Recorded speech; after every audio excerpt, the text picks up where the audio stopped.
Good afternoon, everybody. Dr. Price here, and today I want to talk a little bit more about a subject that we covered pretty extensively a few weeks ago. The subject is subluxation, and I want to talk specifically with regards to car accidents or motor vehicle accidents. I get a lot of patients that will come in to my office and they're having chronic pain, chronic headaches, herniated discs, bulging discs, degeneration, all kinds of different problems. And as I go through their history, it's almost always a situation where you can find some kind of a significant trauma that happened to them, 5 to 10 years in the past. And so that's why I want to talk about this, because it's really important that you understand when you are involved in a trauma, more specifically a car accident, there are a lot of forces that are generated when those cars collide with each other.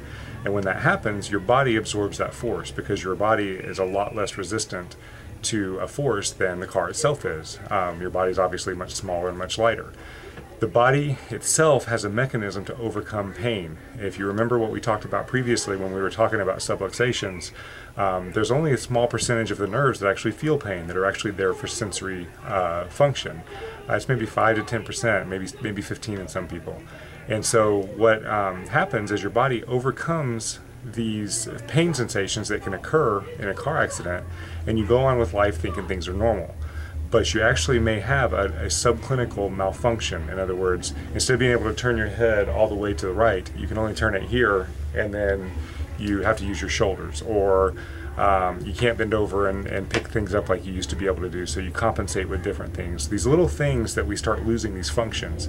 And as we get older, these joints that were damaged from this car accident end up degenerating quicker than they should, and you end up with chronic problems.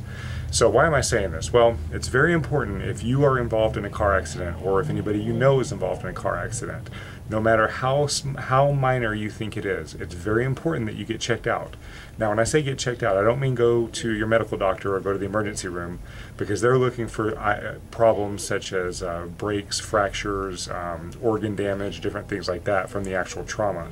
They're not looking at biomechanical, functional problems. And these are the problems that will come up and cause you many challenges later in your life with your health. And again, most of my patients that come in here that have chronic, severe problems had some kind of a significant problem, and that's usually, or some kind of a significant trauma, and that's usually a car accident in the past. So if you are involved in a car accident, or if you know of anybody that's been involved in a car accident, please get yourself checked out by a qualified chiropractor, or encourage your friends or family members to get checked out by a qualified chiropractor so that you can determine if there is any loss of function that needs to be repaired.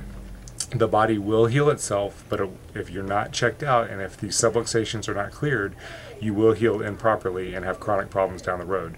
Now, one thing to consider is the insurance companies do know this. They know that chronic problems show up, and they won't start showing symptoms until maybe, even up to 6 months, a year, 2, 3 years after the accident occurs.